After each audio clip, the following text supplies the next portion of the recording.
everybody, welcome to the Sporting Spotlight, of course, brought to us by Air Diffusion Australia. There's been a little bit of leeway between our last interview, largely because Barry Curtin's been really busy with his commitments in the last month, as I welcome Bazz to the show. Bazz, how are you? Well, I don't know, mate. I had to be reintroduced to you before we started today. You have been busier than a Beirut bricklayer. That's why we have not. That's why we have not been on the air. I mean, you were with. You told me when I sat down that you've been really busy the last month. I have actually been a little bit, that way. Watching golf and watching golf, putting an indent in the lounge. Yeah, no, I have.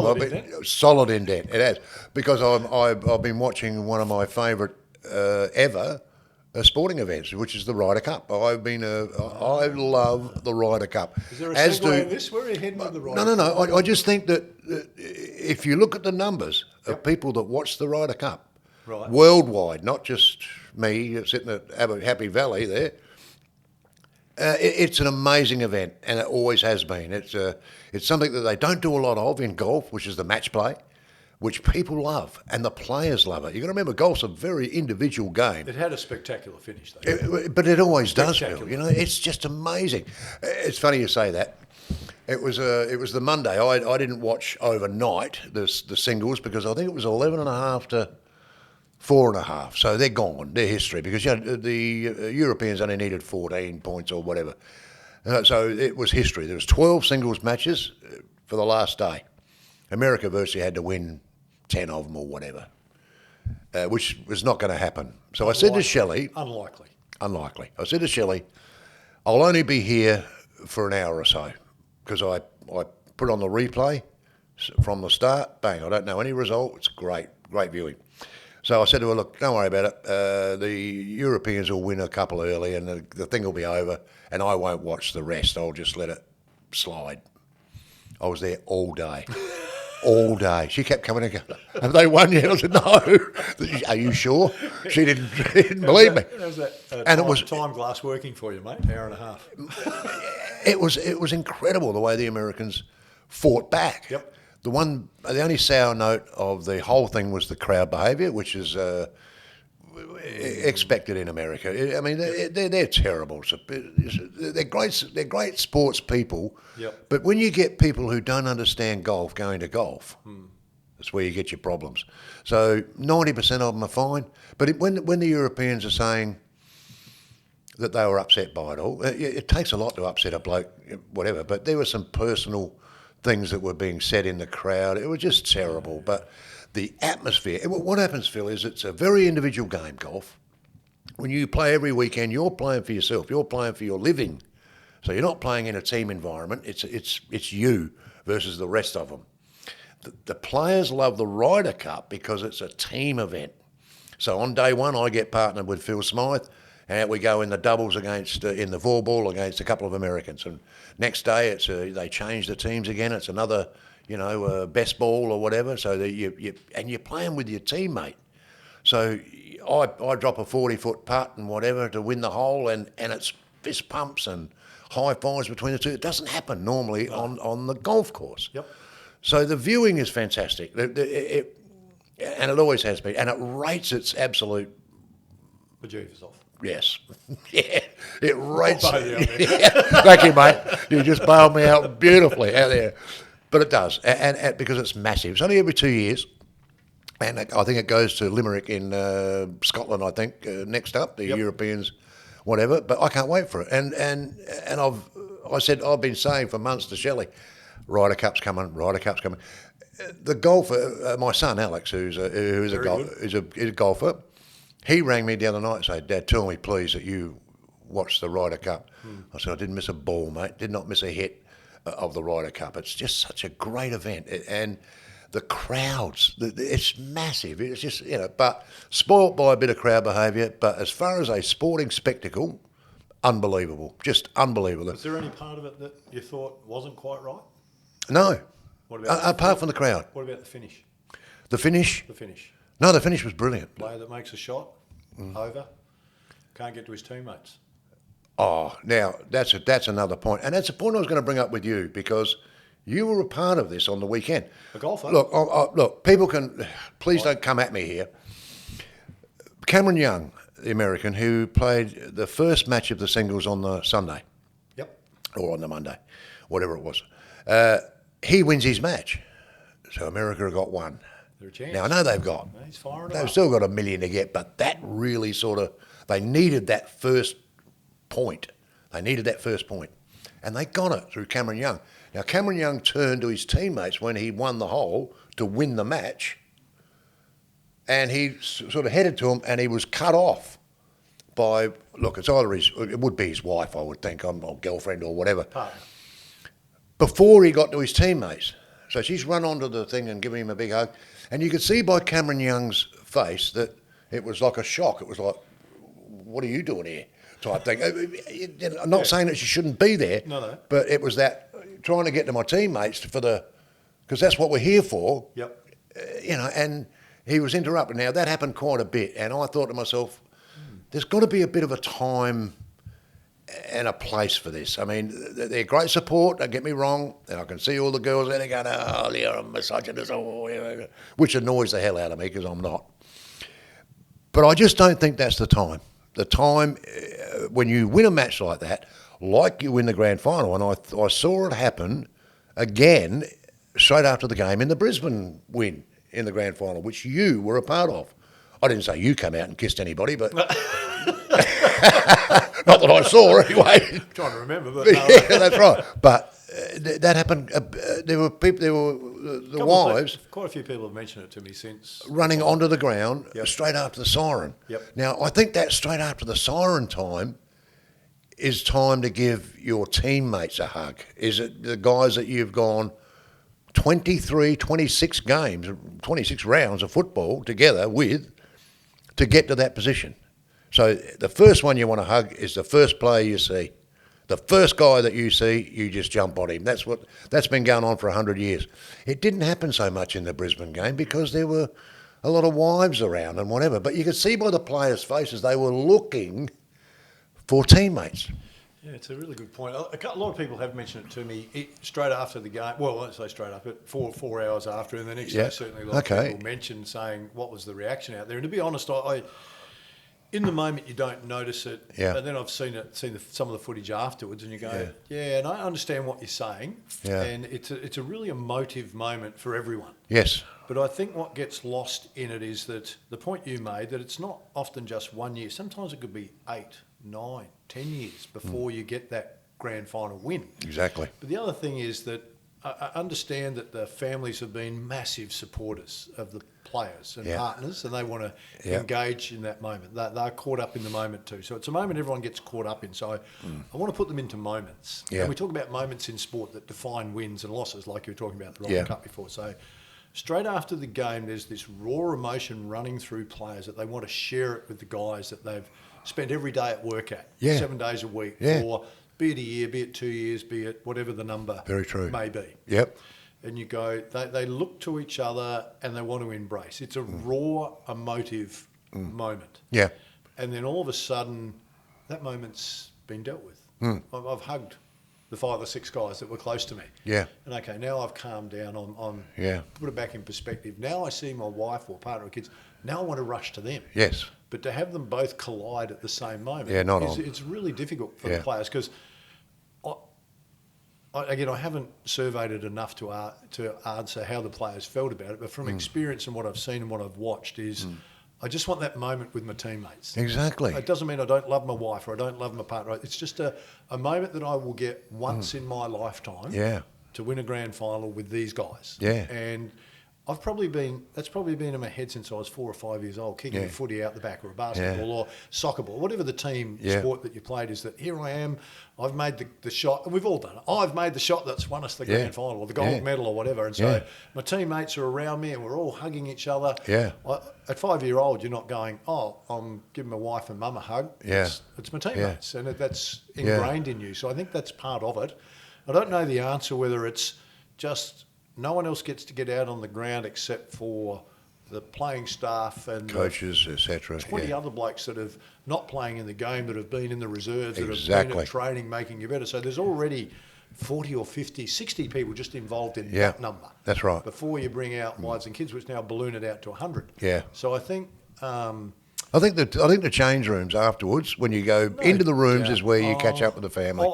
I think that's difficult because going into the rooms after, suddenly there are so many people in there. Yeah. I think the players also want that moment now with their wives. So I think the separation is, and I'm making up a time. I don't have the magic formula, but let's give it 3 minutes or 2 minutes after the siren sounds, that the players get that magic moment that they've dreamed about. Then the wives and girlfriends come out, because there's a privacy out there that you don't get in the change room because there's so many other people that are in the rooms, and often the wives and girlfriends don't get a chance to get to the players because the media want interviews. There's a lot of interference. So I think they need to be able to share in it, but it's probably just after the impact of the playing group. I'm not saying one's better than the other. I'm just saying the moment creates that. Well, it just when I saw it happen with Cameron Young, with the American golfer, as a sports fan, you sit there and you go, "Oh, hang on, that's a surprise to see that happen, to see her run and grab him." Yeah, but he wasn't even looking, mate. No, I get her raw emotion. I think she's happy for her husband. Well, I think she's divorced now. Yeah, and she may be sharing that. She may be sharing that moment. Yeah, but it's now the team. It's a different game. Yeah, when he's playing on the circuit on his own, by all means. Often you ever see them hug anyone, it's maybe the caddy. Yeah. And then so there's not that team bond that he's now embraced and wants to be a part of. I remember Leighton Hewitt, superstar in his time in tennis. Yeah. When you talk to him about his tennis journey, he'll talk about the things that he loved the most was Davis Cup. Yeah. And he's brought that infection to Davis Cup. It's probably helped Australia in lots of different ways. And I know Leighton's got his critics. I'm a fan of Leighton's because he so desperately wants the team part of the sport. Davis Cup is enormous to him, and hence that's why he's been able to get these guys to come back and play Davis Cup, because they've all embraced it as well. Yeah, exactly. So I think the team concept, be it Ryder Cup, be it Davis Cup, obviously in our sport, footy, basketball, it's already there. Yeah. Sometimes it's even more important to those guys because they don't get it. Exactly they only right. get that small window. Again, Exactly it's the moment. Yeah. The moment after the win, you want to share it instantly with the people that you've achieved it with. Yeah. And then obviously you want to spend it with the people that have been the most supportive, which are, family members. In fairness to Cameron Young, with the golf, when a golfer wins a tournament, on the 18th hole, he's leading by 2, he's going to win it anyway, and he knocks in a 4-footer to win the game and win 1.6 million. The first person to run on the green is the wife. Yeah. That's fine. Yeah. That's fine. He's got no teammate other than his caddy, who they always hug first, because they're a team. Yeah. They've been out there doing it all day. And then the wife comes running onto the green and they champagne. That's fantastic. But the Ryder Cup and other sports where there are, like you said, there's 20 other players that are involved in that grand final that weren't on the ground. Yeah. They're standing on the sidelines or up in the air. They were a part of it. They're the ones that should be on the ground first. So I agree. Maybe 5 minutes after to let them on. But I reckon you could get it done in 3. You've got to have that time with your teammates. And I agree with that. And so some of the magic moments after the embracing of the players and the people that have been heavily involved. I saw Oscar McInerney with his kid. And it's tear to the eye stuff. I saw Lachie Neale with his kid and his wife, and it was, and the media had gathered around, but he clearly had a clear mindset of, I've had my moment with the players, now I want it with my family. Exactly. And so you don't feel split. I think there's a split going, or do I go to the wife or do I go to the and that players? Shouldn't be. I think it's difficult for the player at that moment. That shouldn't be, And that shouldn't I really enjoyed, because I only saw both sections. I didn't see the other stuff because I was probably caught in the moment. Yeah. And so I think they're both magic moments. Yeah. But you don't want the real magic to be divided. And which one am I supposed to do? And mate, what an emotional time for everybody. I mean, I spoke to Zach, our man who puts all this together, our little British Zach, and I said, mate, you've got to get me this footage. Because I watched the Glenelg Sturt Grand Final, which was a great game of footy, and well done to the Sandford there as well. They got a good crowd and whatever. I see in the Wackos in Western Australia in a waffle final, I think they only got 20,000, and there's people very grumpy about it over there. And they're referencing SA. They're saying, listen, SA still get 30 to 40,000 it was a great out there, and so hats off to the SANFL for that. But the emotion of the game, how different it was. I'm sitting there watching the last quarter, and there he is, Phil Smythe, sitting in the coach's dugout there, Was that because I couldn't get a seat in the And mate, seriously, you look like you lost your wallet. That's what it looked like. And I looked at it and I thought, look at Phil sitting there. And then of course I watched the Lions and the Cats in the grand final. And then at the end of the game, there he is again. There's Phil again. But this time he found his wallet. He looked like there you go, running out, he was hugging everybody. And I thought, isn't it unbelievable, the two different emotions that you go through, because you've obviously helped out Reevesy from Glenelg, who's now at Port Adelaide. Yep. And of course you've worked with Fags for quite a few years, so you're involved in 2 grand finals and you only win 1. So I said to Zach, I said, mate, get me that footage. Yeah. Get me that footage because I want to see. I'm hoping he can't get it because I'm not interested in the footy. But I get your point on that. The emotion of being involved with something that hasn't gone the way you wanted at the end, to one that has gone the way that no one expected. Exactly. So you sit there and except someone who backs them. Yeah. Gamble responsibly. Yes. Well, we'll come back to that.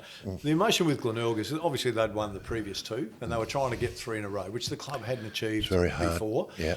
And you're watching the work that the players have put in, and you become friends with the players. And then obviously Darren Reeves and I have been mates for a long time and spent time with him, and you see that opportunity just being taken away. Yeah. And that's what pulls on you the most, is that here's this group that have put all this work together and they're not going to get the ultimate. Yeah. And so you do, and you can predict, it's not like you're sitting there with, a minute to go and it's point for point. Sturt were clearly better over the course of the game. Glenelg did really well. Played really well, Sturt. And they lost one of their best players the week before. Proud so, of you kind of go, to win it, they had to do everything right. Yeah. Sturt had been the best team all year and clearly deserved the favouritism and played that way accordingly. Yeah. In the final, Marty Mattner had done a great job with them. Mm-hmm. So, but it's happening. You have time to sit there and just be sad. Yeah. And then. And you were. Yeah, I was. But I was sad for them. Yeah, I know. And then, of course, then you jettison a week forward and you have time to sit there. Again, it's not a goal-for-goal game, so the tension drops away a bit and you go, well, we're that third quarter into the last quarter. Brilliant.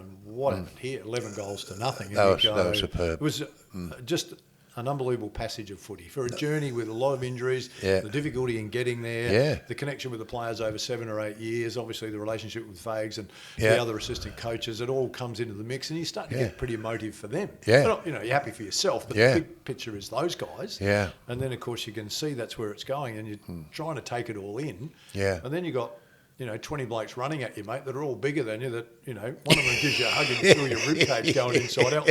I highly recommend don't run in for a hug from Cam Rayner or Oscar McInerney in a hurry. When you see them coming, you're going, there's nowhere to go here. And I actually want to get into this as well. How about a high five? Yeah. One of those. No, that's But I see you made a beeline for Jared Berry. Bez. Yeah. Who didn't play. And... you've got to take your hat off to him because he could have put his hand up and gone, no, it's not too bad, the old shoulder, not too bad. I reckon he could have, and they gave him a chance to decide whether he could or couldn't play. Would he train captain's run? Well, the big session was the Thursday. Could he do it on the Thursday? And maybe on the Friday would he be able to? And then he made the call on the Thursday. Spoke with Fags before training and said, there's a big part of me that wants to play because I don't want to let the team down. Yeah. And there's a big part of me that says if I play, I might let the team down. So he's tossed that around for a week. And he was desperate to play. Full credit to him. No mistake. Yeah. Did the right thing, team first stuff. Full credit. And then you would have seen the footage, I'm sure. The year before, obviously, Oscar McInerney couldn't play. They had Oscar's jumper up on the thing. This year they had Bez's jumper up for the players to touch if they wanted to. And they've always got a set of gloves there. And if you look at the footage, you can see them all. First thing they go for is Bez's. Yeah. And Fags had talked about Bez's heartbeat being with the group as they went out on the ground. And he was pretty distraught after he'd said he wasn't going to play, and emotive. To his credit, after he'd made the decision in a short space of time, he got around the group. Yeah. He was on the bench for the game. He had a massive influence without playing, as Oscar had done the year before. And there's always some sad stories around finals and some good stories. But we're talking about it Friday, as is Saturday at the Friday light training, captain's run. Him and I just walking across the ground having a chat, and I tell him, mate, you're a star for doing what you did. You could have taken the selfish approach. Well, he could have easily. He would have got targeted and had him popped out twice in a short period of time. Could have gone again. So it was a big call for him. And then a few weeks before that, Eric Hipwood, and it's a bit further out, so Hippie kind of gets lost in that decision he made. Another one. He could have perhaps put off surgery and tried to play through, but made the decision that was the best thing for the team. So there's a couple of guys, it's a bit further out, so the focus is not so much on what Hippie had done. Okay. And that's why they're successful. They've got those kind of guys that put the team first. Good on them. I've got no doubt. Full marks, full credit. Had Lockie's calf, which was the big talking point right through, not come up, he would have. I 100% believe he would have said it's not right. Not right, yeah. Well, he was obviously right. It was 100% it was right. So and you're so happy for him because that second half he played. he could virtually turn the game. I He's a Brownlow medalist, for God's sake. So it's not bad having a 2-time Brownlow medalist sitting on your bench going, we've got a spare here if we need a Exactly kick. right. And they obviously made the right call. And great call. I heard Fague say if it works, he's a genius. Yeah, if he did say that. His scarf, he doesn't look so good. He did say that. Shows you how fickle sport can be. But very true. I haven't done enough research on it, and maybe someone better than I could do it. There'd be enough people with the stats in the AFL world that I would say that Lockie's second half would be the greatest second half by any player in the AFL. Well, I can't remember too many standout second halves. The stats. I would think the stats would be phenomenal. Unbelievable game. Yeah. He was brilliant. In fact, he played a half of footy, and in the old days when you picked the best players, he would have been in the best players. He would have been. He would have been in the best player. He might have been number 6. But he would have been in there because that second half. I wonder if he was the chance for the Norm Smith medal. That's right. Well, let's talk about medals, Phil. Let's get off it was a fantastic win by Brisbane, which I love because there was some shekels on them. Could there ever be, before you go, I know where you want to go because we touched on it briefly. Do you reckon there could ever be a tied Norm Smith medal? There never has been, I don't think, in the history of the medal. But I reckon you could have thrown a blanket. And Will was terrific. Don't get me wrong. I'm taking nothing away from Will. Fantastic, back-to-back Norm Smith medals. But there's some part of me that says, I reckon you could have thrown a blanket over about 7 or 8 guys. I agree with that. For a Norm Smith medal. And I kind of wonder, I agree. Is there ever going to be a time where you go, you know what, we can't separate these two guys? Yeah. And well, look, glad you said that. Look at Port's win in 2004. Yes. Choppy Pickett won the Norm Smith. Peter Burgoyne had the best last quarter of any player in the history of the game. Had an unbelievable game, not just the last quarter. Gavin Wanganeen kicked 4 goals, kicked 3 of them in the last quarter. There's a blanket for you. Yeah. No problem at all. I think there possibly is in quite a few of the grand finals.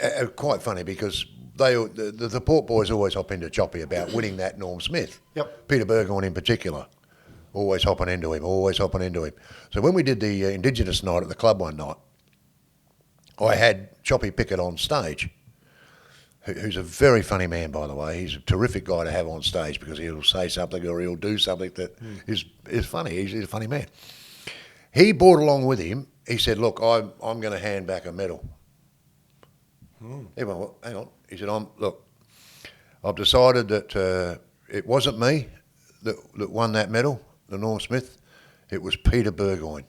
And I'm here tonight to present Peter with a medal. Wow. And everyone went quiet. And, what's going on? Even me on the stage going, Chop, what are you doing? Pretty emotive. He'd had a lanyard and all that, and the medal, a rare medal like that. It was one of those chocolate coin medals. But it was all done beautifully. And he presented it. Looked really good. Until the heat got on. And then until he ate it. Yeah.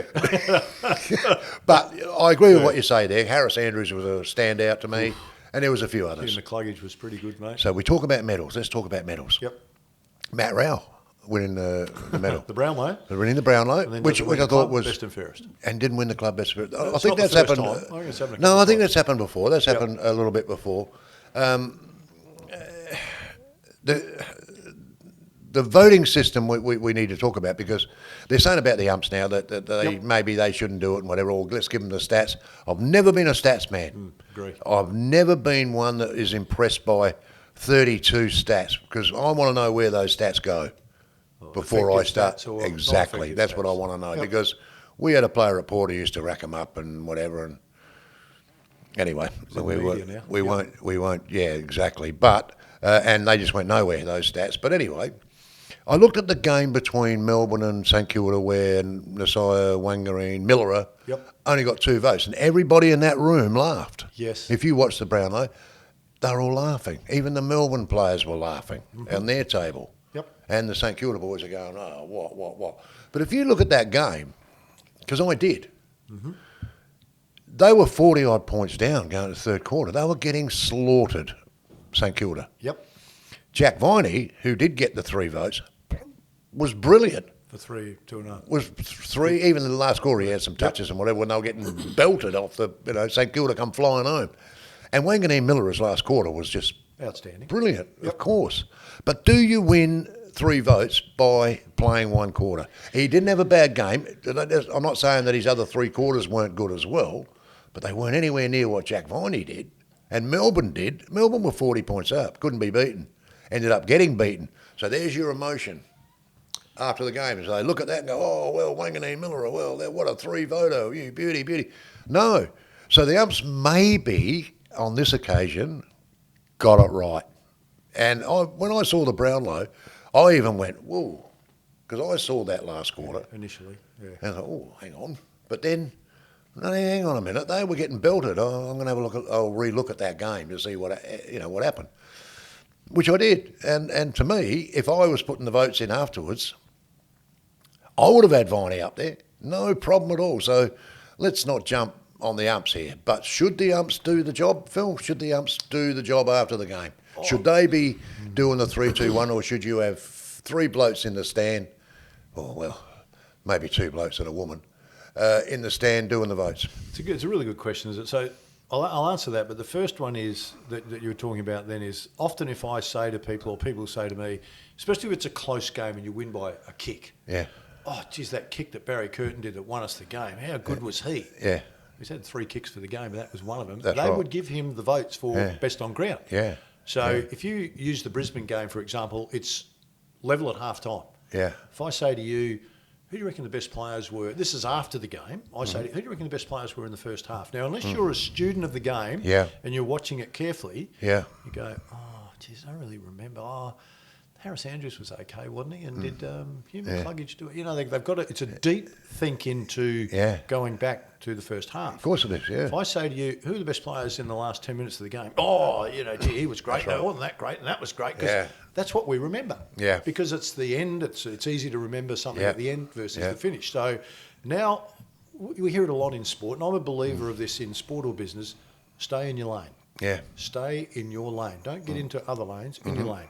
Yeah. So if we just talk about the umpires, their lane is to umpire the game. Yeah. And they're under enough pressure just to umpire the game. Yeah. So then they're focused on doing a ripping job umpiring the game. Yeah. And then we're expecting them to, at the end of the game, to go, gee, who was that in the first quarter that played really well? Who was in the second? So they're only going, in fairness to them, as good as they are, they won't be able to remember those moments any more than they were doing an unbelievable job to do the right thing by the game. Yeah. So I think we need to help the umpires. Yeah. You know, they get enough criticism in that. And now, because we've got so much access to social media, to stats, to games and stuff, a lot of the rhetoric that I heard after the Brownlow were people ringing up going, oh, I've had a look at the stats in that game, and I've had a look at this, and I've had a look at that. The stats, and you go, well, that's fine, but the umpires don't have any of that. No. They don't have any of that information. That's right. And I don't know, in my coaching days, when the game had finished, the coaches are supposed to, as they do now, put in the votes for who are the best players. So I'm coaching the game. I know what my players have done, and I had an overview of the game. Yeah. But my brain was that fried by the time the game finished. Yeah. I needed a few hours before I could go back and go, oh yeah, these were the guys that played well. Yeah. So actually, assistant coach Steve Breeney did it for me because I couldn't do it. Yeah. You know, there you so go. Now we're asking the umpires who have been under an enormous amount of pressure for 4 quarters to go into the change rooms and sit there and go, who do you reckon was the best player? And if you look at it, they can't watch the game, see who the best players are, and do the best job of umpiring. Yeah. And I know it's been a tradition over the game that they do it. Yeah. But we seem to break a lot of traditions all around the world. Yeah. You know, we're changing the rules. We're not going to have the bounce anymore. Oh, we need them to do it because they're neutral. Well, again, get 2 or 3 people that are neutral at each game and go, they'll be the ones that will decide. And they can have the stats if they want. They've got all the information. They can sit there at the end of each quarter and go, right now my 3 votes are to him, 2 to him, 1 to him, or if it's 5, 4, 3, 2, 1, whatever the numbers are. Yeah. Then we'll accumulate them at the end of the game. Yeah. So you'll have yours. Zach, if it was us 3, we've got ours, and we go, well, we've all got Will Ashcroft as 3 votes in every quarter. Well, it's a clear winner. Yeah. Oh, geez, Harris Andrews. Oh, he was brilliant in the first 3 quarters, but Yeah. you know, he wasn't spectacular. And people see the spectacular, the high mark. Yeah. Again, if you said recently after the game, what do you remember about the Brisbane Geelong game? Oh, what about that mark Charlie took where he came over the top of the way? Well, he's one of the best players, wasn't he? Yeah. Yeah. Oh, what about Levi Ashcroft where he sidestepped him and kicked the goal? Oh, because we remember the brilliance in the game. We do. Often not the stuff that's over the course of 4 games. So, Well, Harris Andrews wouldn't have got a vote anyway because the ball didn't go down there in that last quarter in a bit, did it? no, I mean, really. But in the first half, he was there. He probably intercepted 6 or 7. He was superb. There were a couple of times sitting in the box, mate, where I went, where'd he come from? Yeah. Did he just pop up like a sprinkler, did he? Exactly. He did that a couple of times. He knows how to read the ball. Yes. He's a brilliant reader and, of the ball. and there might have been a couple of players for Geelong that you go, gee, they're playing well, but you're so focused on other things, you don't see it all in one hit. I'll give you another one. So I think they need to take the pressure off the umpires. I'll give you a really good example here, mate, of where they may have got it wrong. The umps. We played a game when I came back from England playing cricket, the Rosewater Footy Club. I went down there for 400 beers and with a few of the blokes. And I just said, they said to me, hey, listen, Baz, you're back in town. How about you come and play in our A7s or whatever they were, because they look like they could make the finals. The A's and the B's, they're gone. Right. But hey, if we get you in before this period and you just play a couple of games to qualify, you can, play in the finals. I said, I've kicked the footy for a couple of years. No, I don't want to do that. They said, we're going to get Brian Dick. Now, Brian Dick was an ex-Woodville player and a really good player who played A-grade at Rosewater with me when we were there. He'd been away as well in Melbourne and he's back. So they said, look, we've spoken to him and he said he'll play if you play. Oh, God, They said, you don't have to train. I thought, no, if I'm going to do it, I'll train at least once a week. Not the Tuesday, because the Tuesday's a tough one. I'll train on the Thursday. Come in and have a pie and 400 beers again on Thursday night. So I played. Now, we played this game. This is no kidding, mate. The umpire bounced the ball. I'm at centre forward and Springo, Brian Dick, he's at full forward. The umpire bounced the ball. Their ruckman got the tap to a rover who ran around one of our guys and hit his full forward 30 metres out right on the chest. Bang. This is the first play of the game. Wow. So I'm at centre forward going, we've got a game on our hands here.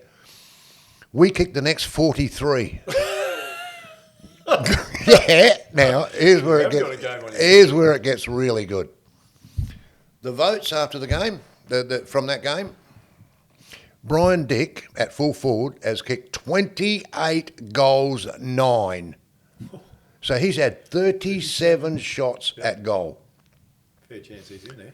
Fair chance he's going to get 3 votes here. Because we thought he could win the medal. Right.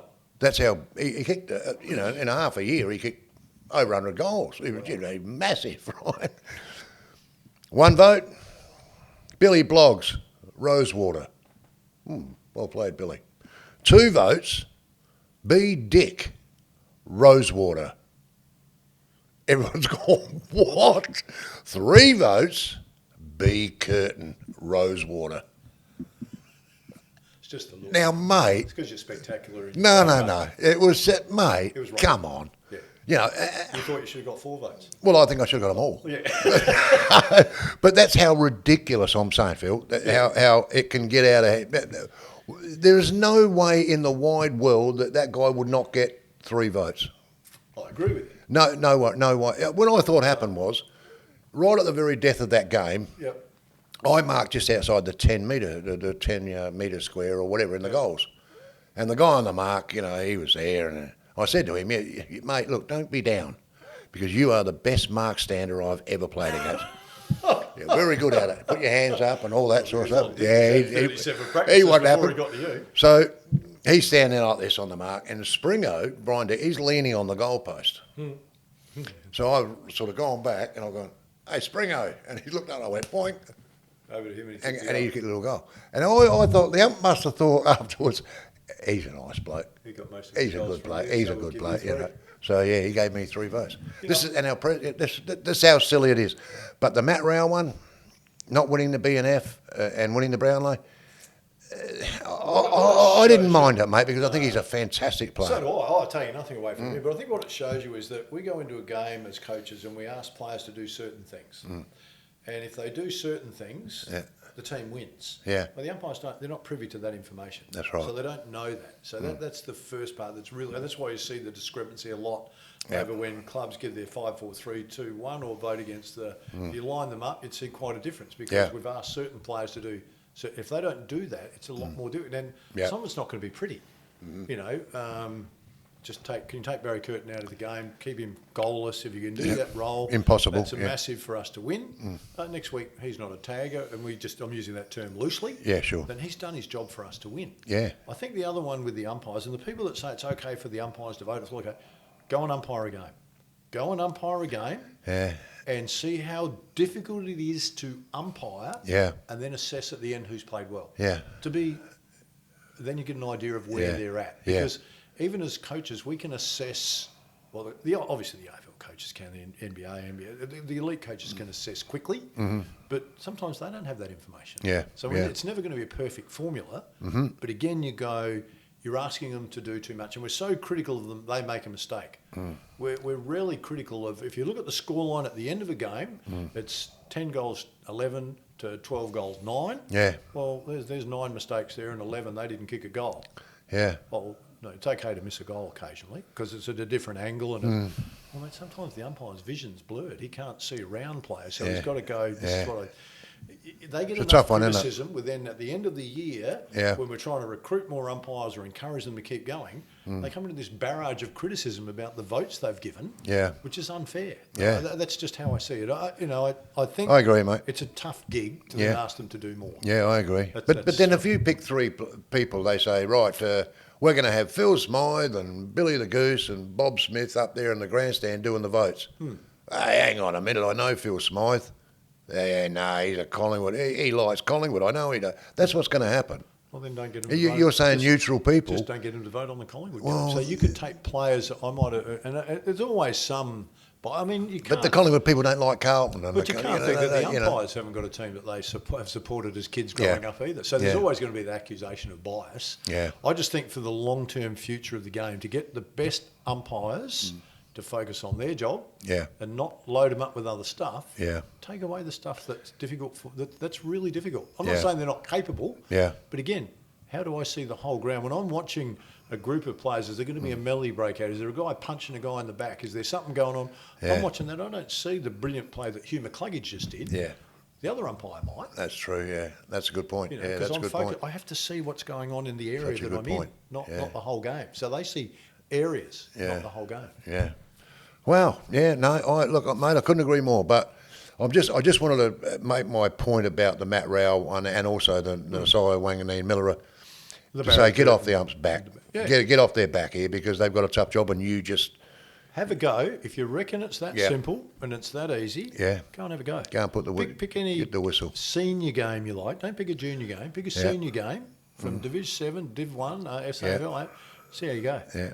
And at the end of it, I'm going to come up and say, who do you reckon the best player is? Yeah, that's right. That's why you've got a crowd of 100,000 and 50 of them are telling you've made a wrong call every time. And you know. Well, let's talk. Well, no, I don't want to harp on this because I want to get into some cricket to finish off. Oh, yeah. We've got the Ashes coming up. Fantastic. I see Murph Hughes come out this morning and has had a crack at the Poms and whatever, which is great. That builds it up. It's unusual for Murph to be humorous. I love Murph Hughes. He's a ripper. Well, so do I. Yep. But you said the umps need to stay in their lane, concentrate on what they're doing, get the game going. How about the AFL do the same thing? I've had enough of it now. It's getting out of hand. This is my opinion, and I don't care what anyone says or come at me if you like. Let's get rid of a lot of this crap that's going on in the AFL right now because the punters don't want it. The punters don't want the welcome to country. Punters don't want all these rounds that they're doing, the Pride round and Indigenous round. And we do a lot for the Indigenous people with the Indigenous round, and there's a lot. They are fantastic players. They are some of the greatest players that we've ever had, and they're brilliant. But we've also got Italians. We've got lots of other ethnicities playing the game. Do we have a round for them? No. Let's just forget about it. We have multicultural, all this sort of stuff. Yep. Let's just play footy. Let's just play footy. And here we go. Snoop Dogg? No, Snoop, how about you just stay in your kennel? I don't care two hoots for someone that gets up there and talks. He don't sing, he talks. Now, there's people out there going, oh, you're just an old, well, I don't care. How about the AFL do a poll? Would you rather have Jimmy Barnes or some other real Australian icon do your grand final thing, or would you rather have Snoop Dogg? Or as the NFL have gone and done, Bad Bunny. Do you see that? Bad Bunny. Speaking of singing Spanish with a dress on at the NFL halftime. Give me a break here, Phil. Seriously, mate, I've had enough of it. My TV now, when that game started, Brisbane and Geelong, started at 2:30 Melbourne time, 2 o'clock our time, right? My TV went on at 1:59. Oh, because you weren't interested. Because I don't want this. I don't care about all this stuff. And I think, mate, and I'd say 80%, probably more, people don't want all this rubbish going on. We have too many rounds.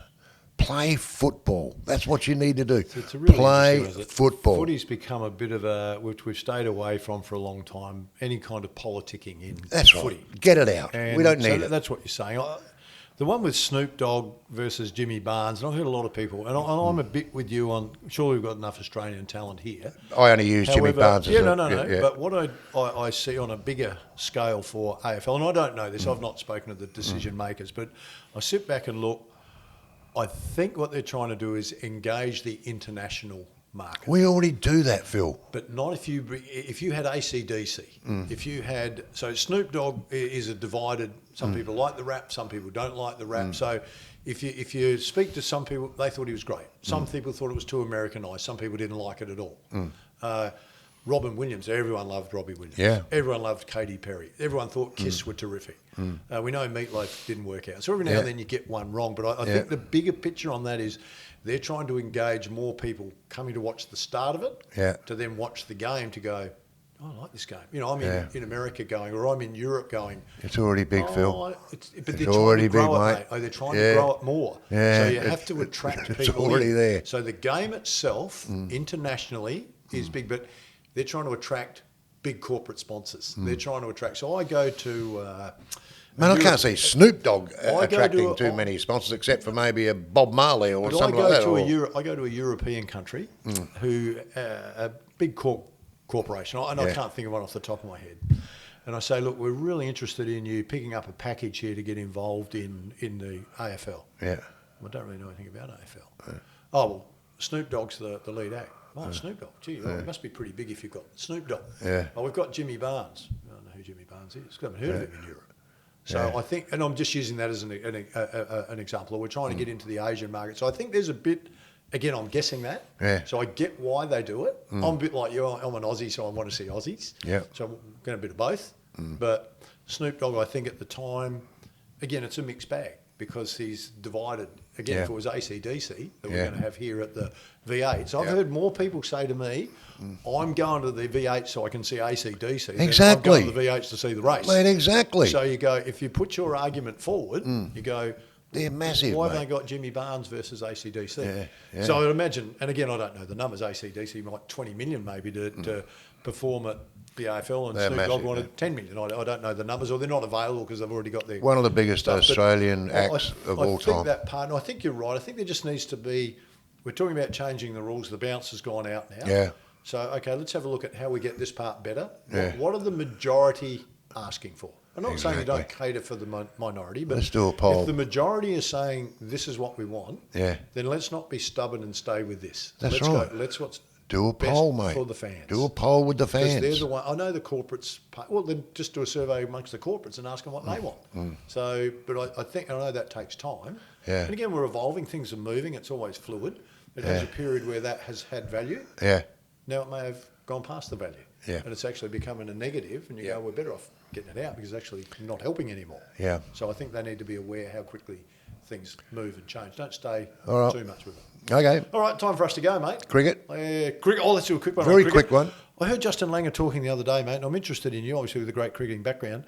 He touched on that he feels this is the first time for a long time that Australia don't have a solid 1, 2, 3 batting order.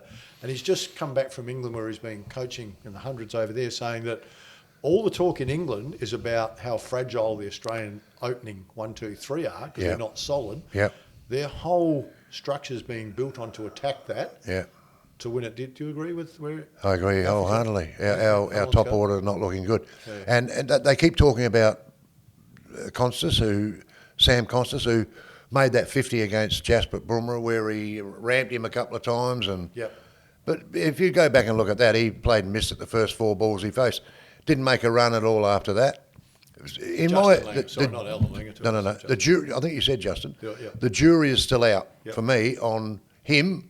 I don't think he's good enough at the moment. He might prove me wrong, but I don't think he's the answer in the top order. I don't know, and the problem is here, Phil. I don't know who the answer is. Yeah, well, and I think and a lot of people don't. I think that was Justin's point, is that we haven't prepared. No. We've taken a punt on a few. Yeah. But we look fragile. I agree with that. I do. Could you see Smith becoming an opener again? No. You know. What I'm saying only because there isn't a better option. No, look, he probably could, and he could probably do the job too. Yes. That's the other thing, because I think you need. I think Aussie's still in there, isn't he? Yeah. Well, he's made about as many runs as I have in the last whatever. So he's not even the. It's going to be an interesting series, isn't it? Well, it is going to be. I look forward to it. Murph Hughes has come out this morning and said to the Poms, "Bring it on. Bring the Bazz ball on. Because you bring that out here, we'll cane you." Well, I don't know so much about that. Well, we definitely because we've got injuries. Pat Cummins may not play. First test. Hazelwood now is a little bit dicey. Well, I think we've got enough quicks to spook them for sure. Well, I think they'll be bringing a couple as well. Jofra Archer is very quick. Yeah. Mark Wood, who's real quick. So our openers have got to be good to go. See, the local lad, Jake Weatherall, had a fantastic year last year. Left-hander. Yep. You bowl him a loose ball, first ball today, he'll hit you for 4. Those sort of players I like. So he's a chance to get in. He's a chance to be one of the openers. But if you look around, I think they're going to have to resurrect a couple. Right. And I mean that. I mean, Curtis Patterson from New South Wales is another one who I think's a really good player, who only got a couple of opportunities, missed out, and got dropped and hasn't been seen since. I think he's a key, as is Renshaw, who's another one who got dropped and has not been seen since. But they're now mature players and good players. So don't be surprised if you said they're all left-handers too, by the way. Patterson, Renshaw, and Weatherall are all lefties. So you're going to have Aussie as a lefty with another lefty at the other end. Not sure about that. Not sure about that. Right. We'll do a bit of research on this, and that'll come up in our next. Well, Nathan McSweeney's another one, South Australian captain. He's a right-hander who was given a chance and got dropped and whatever. So he's another one. But it doesn't look convincing to me, Phil. I might have to stick them on myself. Not confident at the moment. I might have to put the pads on myself. Well, I was thinking how far back you want to go to resurrect.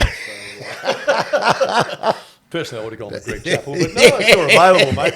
We won't put your page in there. Oh, well, yeah. All right, time for us to go. Good on you, mate. Good to see you again. Great to see you. And we'll be back with, we've got some more interviews coming up. Some special so we'll guests be, we've got some special guests coming up. So if I can track you down, we'll get them done.